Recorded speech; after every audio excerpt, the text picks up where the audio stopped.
the business models that media should thrive on. So previously, as you mentioned earlier, that there is very few sources of income or revenue streams for the media. The government pays, private entities pays, and they regulate. Hence, there is censorship.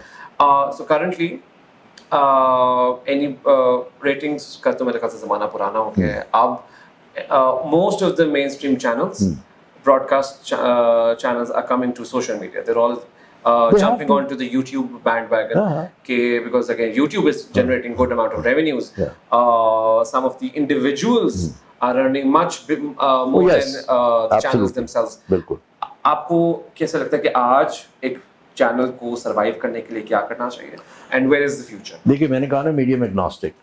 मैं content बना रहा हूँ. I should go on as many platforms as are available. I should monetize every single platform I can. अभी तो YouTube monetize हुआ ना, अभी तो Facebook monetize होना शुरू हुआ है. People are monetizing Facebook also. I can go on TikTok and I'll eventually. He's monetizing. I know that, right? So that's what I believe should be happening, and I say it. Even when I was on the board of Pembra, PBA. Why hasn't PBA made a case with the Cable Association and said you can't charge us carriage fee? You actually have to give us some revenue. Share of the revenue that you are collecting. India में हो चुका है. ठीक है ना, India में. Because what happens? Special purpose programming can never be launched, can never be developed.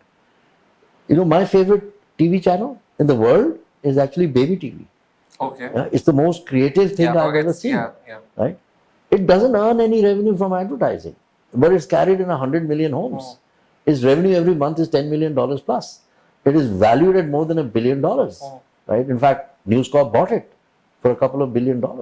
Right? So, ये आपके सामने है. The whole landscape is opened up. Multiple channels. I remember writing an argument in 2004. Sheikh Rashid was the Minister of Information. And he was debating cross-media ownership. Me, Shakil and Hamid Harun were going to meet him. Right? So I was asked to write the argument. So I wrote a very simple argument. And I said, today with a phone, with a camera in it, I'm both a publisher and a broadcaster. So where is cross-media ownership? Right? And individuals like Imran Riaz have today proven it.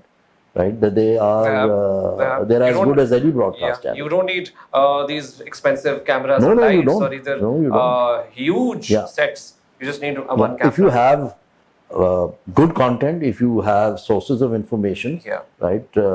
He's a reporter. He started his whole career as a reporter. Right? He's rock solid as a reporter. So his stories don't bounce. Right? Because of which he has such high engagement. I look at engagement. Right? Your big news channels, 10 million, 12 million subscribers. Right? Imran is right now 3.2 or 3.3 million. But his engagement is more. It's more, right? Much more, which means his monetization is much higher. Right? So his audience is responding to the content he's putting out. So another question. So, in a neighboring country, India has seen a major revolution when it comes to media. So there's mainstream media is doing fine. TRPs are high. Arnab Goswami comes at 9 o'clock and he shouts his. But the problem, he's actually role playing. He is role playing. If you meet him, and he's doing an amazing thing because I personally know him. I got the I got to sit with him for a couple of hours, and he's a very decent individual. He's a different person off screen. He's not similar to what he showcases on the hysterical Goswami. The hysterical Goswami. But my question is. India's social media landscape. We've seen big channels like Print, Mojo, and big journalists, big broadcast journalists going digital, and they have not. So Pakistan के अंदर मसला ये है कि हम जो digitalization of social media कर रहे हैं, वो है either hatred towards others, agenda driven, but जो इंडिया के अंदर कर रही है, जैसे for instance Barkadat is running Mojo, जो Karan Thapar है, he is in Print, and they're doing proper journalism, interviewing people, what journalism requires. Just they just change the medium of journalism. Why aren't we doing that? Culture. The The problem is culture, right? Political culture. We do not have. India is a very mature democracy, right? We're not, unfortunately. We haven't reached that point, right? We start with vote ko izzat do, and then we end up with boot ko izzat do, right? So we don't have that culture. Where is that culture that should exist? We don't have student unions. So where is the nursery from which leadership is going to come from? We don't, and they've been banned. We have student gangs, rather than unions, right? Yes. So we've created these ourselves. My own kind of experience and analysis is you need to have cultural changes, even in a especially in a democracy. There has to be this acceptance of the other in whatever manner. Yes, corruption not acceptable. But what do I do? How do I change thinking? If I'm not willing to give graft, nobody will be able to take graft from me. ठीक है ना, ये भी एक aspect है, उसके बगैर हो नहीं सकता. तो ये सारी चीज़ें इंडिया में मैच्योरिटी है, ठीक है ना, maturity of the political process है, मैच्योरिटी ऑफ द डेमोक्रेसी है. उसकी वजह से whatever mediums are there, right, there is sanity of a certain kind. Television भी मैंने कम देखी है. There is not one Arnab, there are multiple Arnabs now, yes. Right? Everybody wants to be an Arnab now, yes. Right? They want to generate that audience. So there is rabid kind of, venting. In fact, Arnab is not one of their top anchors. It's Beyond News, Palki Sharma, who's leading the Arnab's bandwagon in India. The thing is, we are nowhere near maturity. India is a mature democracy. In fact, the way we're treading into the future, the process is wrong. The direction, we don't. It's either right or wrong because we are directionless. The democracy is not evolving. The laws are not evolving. The tools that were being used 50 years ago are still being used to suppress dissent. So, I think, where are we headed to? And what's the something has to give. Something has to break, right? I think the good thing is that we have a population that's getting younger, right? So there is a different kind of audience that is emerging, different kind of content creator that is emerging. Why do I love TikTok? Because of the content creators. There's a guy, AK Maxi, two short guys. They do hilarious content, right? I love it because of that. When people, dignitaries were coming to Pakistan, MBS came to Pakistan.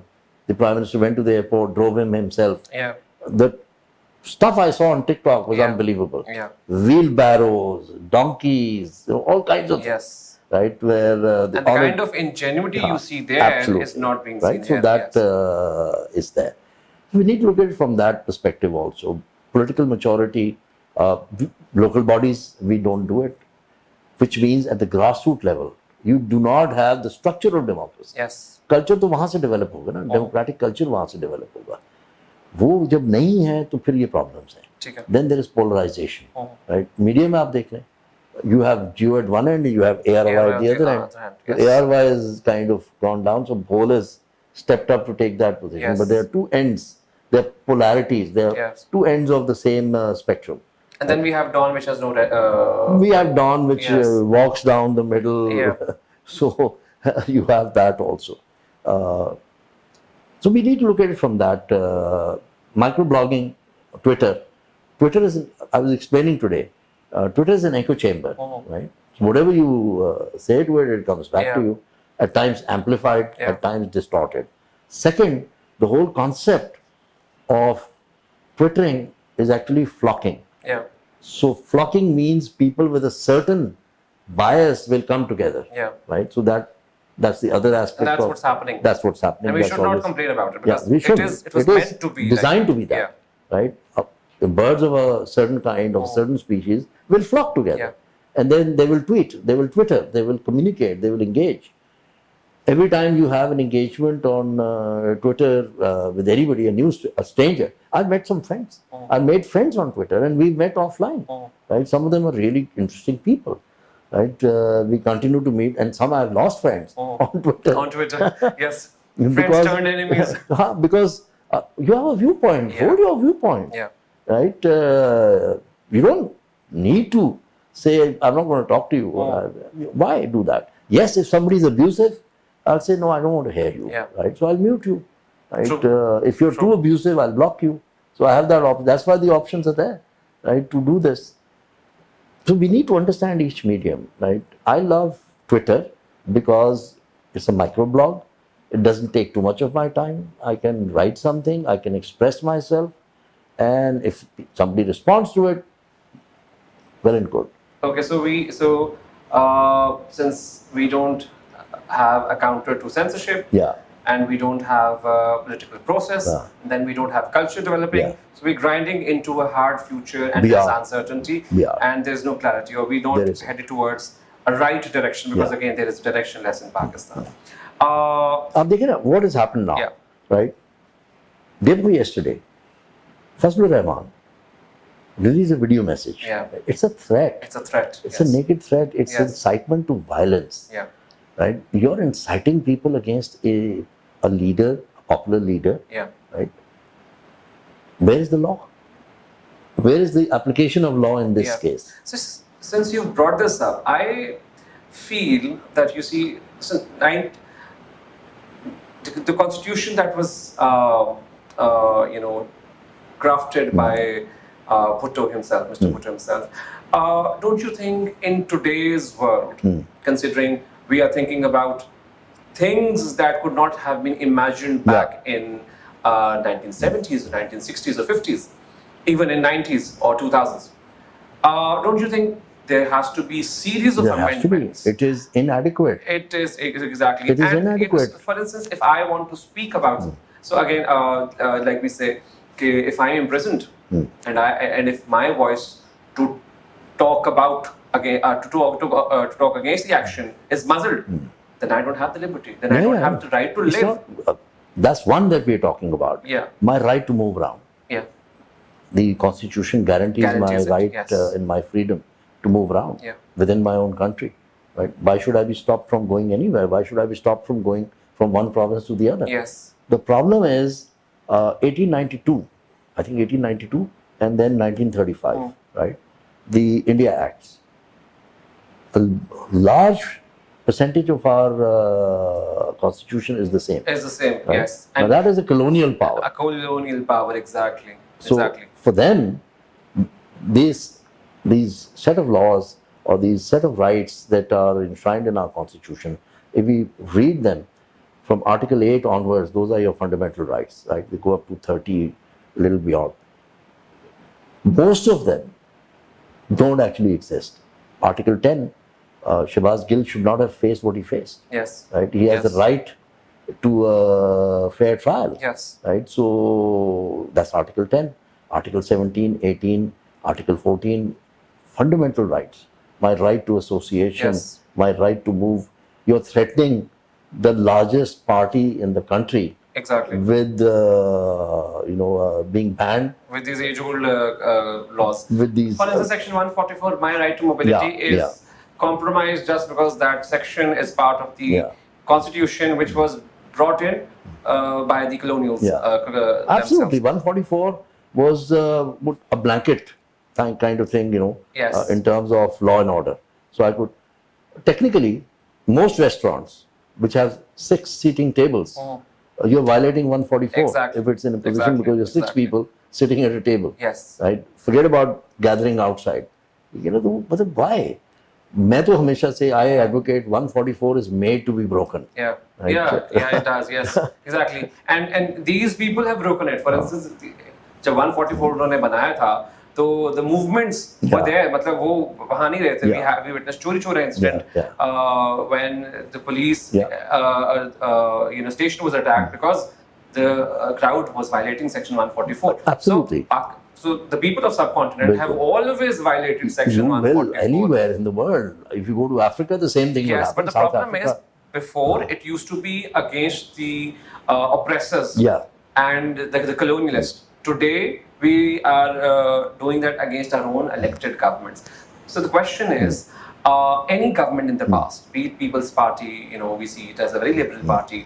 Then we saw PTI as a very liberal. Plus, it hovered around right and left. It was never a centrist party.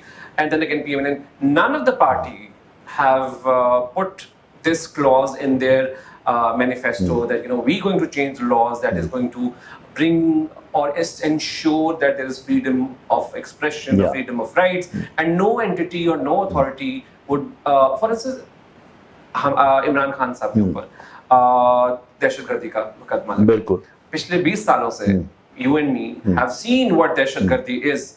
When a terrorist blows himself up, we are dead, we are killed, and we know what terrorism is. And he's the same Khan who went to the United Nations and he told the world that how we are the victims of terrorism, and how Muslims should not be generalized as terrorists. And the irony is that the same man in his own country is labeled as a terrorist, and he's booked under Terrorism Act. Where is the sanity? हाँ, sanity तो नहीं है। देखें, sanity के अलावा बेवकूफ़ी बहुत ज़्यादा है, stupidity बहुत ज़्यादा है। मतलब कल international newspapers, right, 30+ newspapers and television channels and all that carried this story. Yes. Because of the absurdity of it. The absurdity of it. That your ex-prime minister, you say he's a terrorist. And I was thinking once, because every major news channel of the world was covering it, I was of the view that, so in the future, if we're going to fight the case for the Muslims and against terrorism, we don't have the face. Yeah. Because again, they would say कि आपको तो अपने terrorism, अपने आप leader के ऊपर terrorism करते थे, तो हमें absolutely. तो आपकी definition is skewed है ना?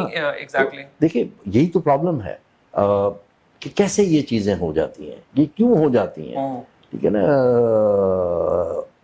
The day Shehbaz had that beeper, I was actually with him. Not when he was doing the beeper, because I think he did that from the office of the landline. But after that, we were both at Vanigala and we went back to the Punjab house.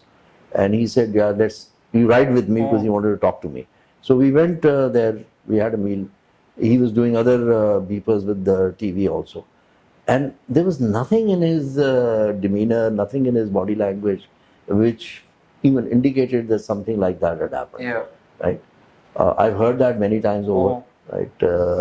So today somebody had tweeted and said this year, first time in 50+ years, nobody laid a wreath at Rashid Minhas's grave. Yeah.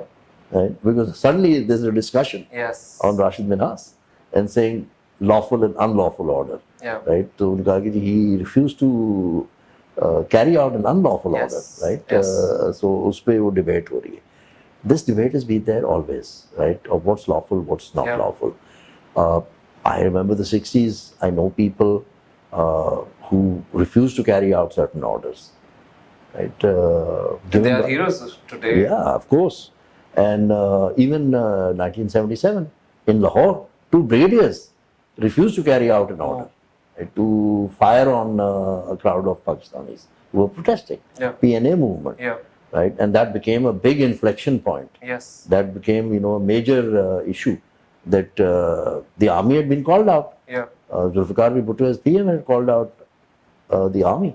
Right, under the constitution for support, and they refused to fire on a crowd of protesters. So, ये सारी चीजें तो होती आई हैं. Question is, right, whose truth is it? Exactly. Right, it just comes down to that. So, whose truth is it?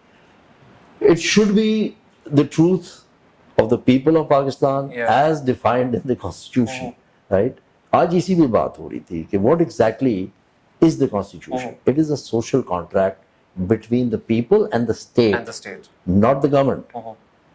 People and the state. The government, the executive side of government is a function, right? So the contract is not with the government. The contract is with the state. Is with the laws of the state, the structure of the state. State की definition क्या है? It is the only entity that has monopoly over violence. So what does it mean?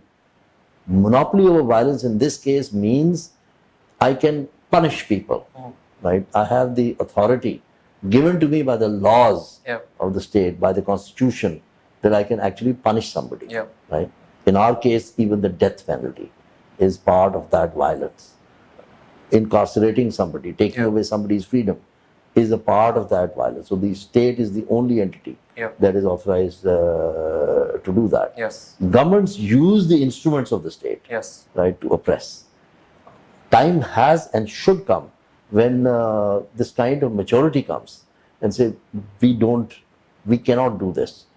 Our judiciary has to maybe play the first step up, the first card. But whenever judiciary in the past has been active or has become an activist via suo motu, it has never settled well.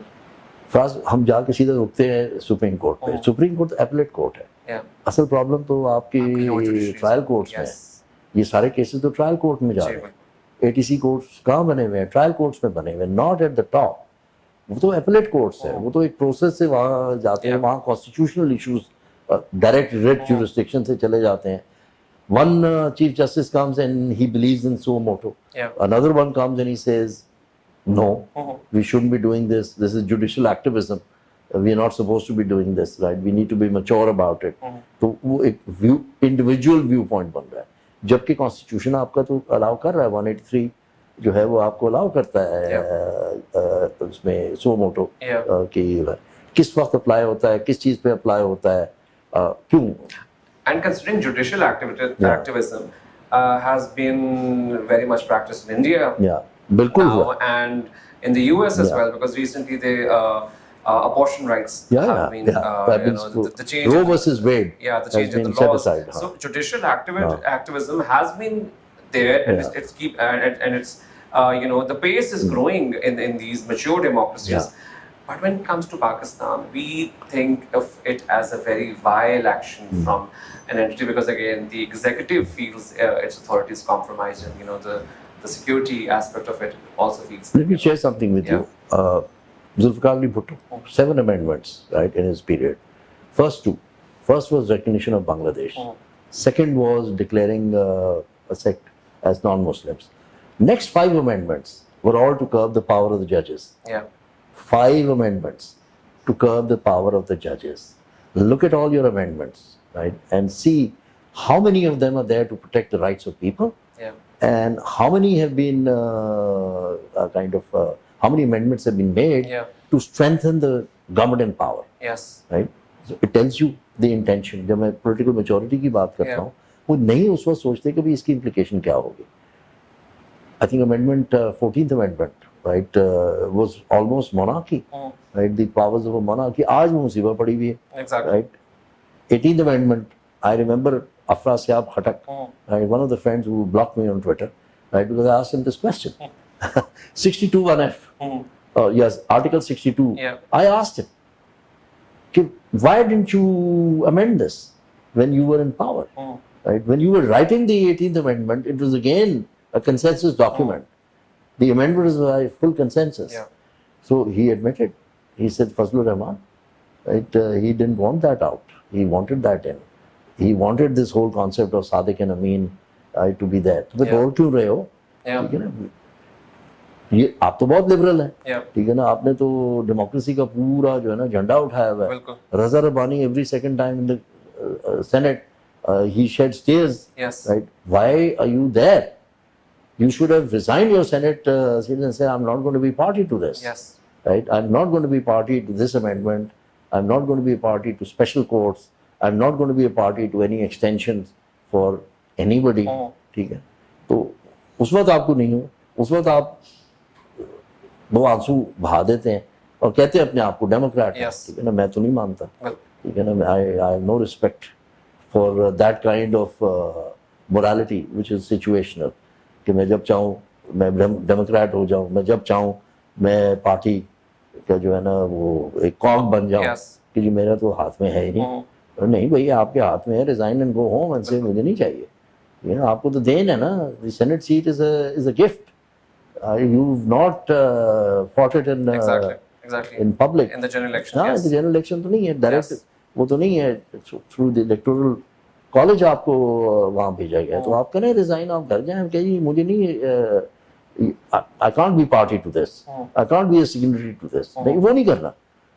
Senate के chairman भी रहा है, उसको भी नहीं करना. तो फिर मतलब क्या, यही जो वो बात है ना कल्चर की, इसीलिए आपकी पार्टीज में जो है वो इलेक्शंस नहीं होते, ठीक है ना। मुझे पता है कि I've heard खान साहब say more than once that the moment I have a breather, first thing I'm going to do is intra-party elections. Intra-party elections. You can't make a party without that. They did once, but you know it was all flawed. Process was flawed. वो सारी चीजें. But with this, for the starters, they did. Yes. They did, but it has to be there. You cannot have a party. You will not have a party. Exactly. ठीक है ना, till it has an organic reality to it. वो उसके बगैर नहीं होगा. ठीक है, तो we have lot of lessons have been learned. Right? I think a lot of lessons have been learned. Things that you learn only by experiencing. Yeah. Yes. Otherwise you don't. You don't. Yes, exactly. वो सारी चीजें हैं.